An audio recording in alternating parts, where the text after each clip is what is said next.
आ रही थी। श्री जब उन्हें लेकर किचन में आती है तो पापा बताते हैं कि वो स्टोर रूम में जा रहे हैं। आंधी और रानी आकर देखते हैं कि खाने के बर्तनों में सब सड़ा हुआ खाना और कीड़े भरे हुए हैं, जिससे बहुत ही घटिया बदबू आ रही थी। दीना नोटिस करती है कि ग्रैंडमा तो स्टोव जलाना ही भूल गई है। श्री अफसोस करते हुए कहती है कि उसे यहाँ और पहले आना चाहिए था। श्री आंधी को कहती है कि वो ग्रैंडमा को उनके रूम में ले जाए और उन्हें आराम करवाए। आंधी अपनी ग्रैंडमा को पकड़कर रूम में ले जाता है। श्री किचन का सारा बासी और सड़ा हुआ सामान फेंक देने का डिसीजन लेती है। आंधी जब ग्रैंडमा से उनके सुई धागे के काम के बारे में पूछता है तो ग्रैंडमा पूछती हैं, तुम कौन हो? आंधी याद दिलाता है कि वो उनका पोता आंधी है। इधर फ्रिज खोलते ही बदबू के मारे रानी को उल्टी आने लगती है। श्री फ्रिज में सड़ा हुआ मीट जमा होने की वजह से उसे साफ करके जल्दी डस्टबिन में फेंकने को कहती है। दीना डस्टबिन में कचरा फेंकते वक्त एक कैट की आवाज सुनती है और उसे अपने पास बुलाती है, लेकिन अचानक स्टोर रूम में एक आवाज होती है। रानी क्यूरियस होकर स्टोर रूम में मौजूद ग्रैंडपा से अंदर आने की परमिशन मांगती है, लेकिन ग्रैंडपा अजीब तरीके से उसे रोकते हुए कहते हैं कि अंदर बहुत गंदगी है। उस रात डिनर टेबल पर आंधी बचपन में इस घर में हाइड एंड सीक खेलने की यादें ताजा करता है। वो बताता है कि कैसे उसके ग्रैंडमा की अलमारी में छुप कर सो जाने पर सब बुरी तरह डर गए थे। दीना इस शरारत को याद करके मजाक करते हैं और ग्रैंडपा ग्रैंडमा से पूछते हैं कि क्या उन्हें याद है, लेकिन वो कुछ नहीं बोलते। फिर अचानक से ग्रैंडपा और ग्रैंडमा एक भयानक जोर की हंसी हंसने लगते हैं।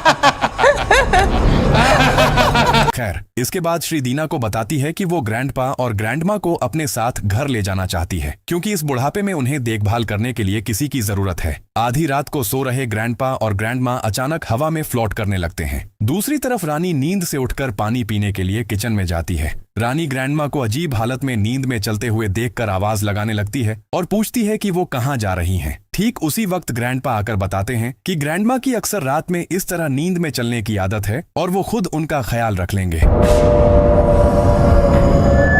अगले दिन सुबह दीना कैट को ढूंढने लगती है। दूसरी तरफ श्री बाथरूम में एक सैनिटरी पैड चेक करती है और उसमें खून देखती है। इधर रानी नींद से जगते ही ग्रैंडमा को अपने ठीक सामने खड़ा देखकर बुरी तरह चौंक जाती है। ग्रैंडमा उससे कहती हैं कि आखिरकार तुम जग ही गई। रानी शर्मिंदा होकर लेट उठने के लिए माफी मांगती है। ग्रैंडमा उसे आराम करने को कहती हैं। दीना अपनी खोई हुई कैट के लिए उदास होती है तो माँ श्री उसे तसल्ली देते हुए कहती है कि वो सिर्फ एक कैट है और जल्दी वापस आ जाएगी। वो दीना को दुकान से कुछ चावल खरीद कर लाने को कहती है। फिर श्री दीना से पूछती है कि क्या उसके पीरियड्स चल रहे हैं। दीना नहीं में जवाब देकर वजह पूछती है तो माँ बात को टाल देते हुए कहती है कि शायद यह रानी से जुड़ा हो। दीना वहां से निकल जाती है। आंधी